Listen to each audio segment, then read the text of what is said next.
अगली, और वो JOIT 817 को लेकर है, क्योंकि आज मुख्य सचिव प्रबोध सक्सेना वापस आ गए हैं। आज उनसे हमने मुलाकात भी की थी, और क्योंकि आज वो ओथ की तैयारियां और इन सारी चीजों को लेकर लगे हुए थे, तो इसलिए बाकी सारी चीजें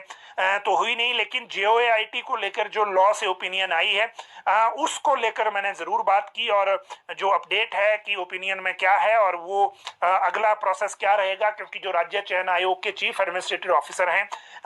पृथ्वी जी, RK पृथ्वी, वो भी इलेक्शन से फ्री हो गए हैं और वापस आके उन्होंने भी ड्यूटी ज्वाइन कर ली है। तो ये चीजें आने वाले दिनों में एक्टिविटी वाली अब आपके सामने रहेंगी, खासकर JOIT के मामले में, क्योंकि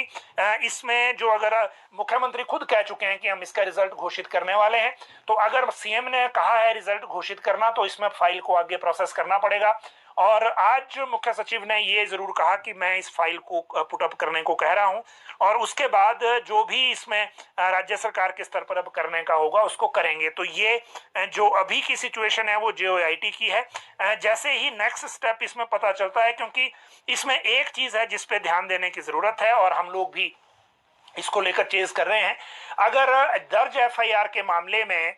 जो चीजें हैं, दर्ज FIR के मामले में अगर JOIT 817 में परमिशन मिल गई रिजल्ट घोषित करने की, तो ड्राइंग मास्टर और जो सेक्रेटरीट क्लर्क, इस तरह की जो बीच में फंसी हुई हैं भर्तियां, उनमें भी एक रास्ता निकल आएगा, और उसी रास्ते के तलाश में या उसी रास्ते को लेकर ये कोशिशें अब हो रही हैं। अगली बात करें तो हमीरपुर कर्मचारी चयन आयोग के जो पूर्व सचिव हैं जितेंद्र कंवर, उनको फिर से गिरफ्तार कर लिया गया है। इनको पोस्ट कोड 1003 और 1036, ये कंप्यूटर ऑपरेटर और जूनियर ऑडिटर के, जिसमें FIR हुई थी पेपर लीक के मामले में, उस केस में इनको बुलाया गया था पूछताछ के लिए, और पूछताछ के बाद फिर इनको जो है गिरफ्तार कर लिया गया, और गिरफ्तार करने के बाद इनको 15 दिसंबर तक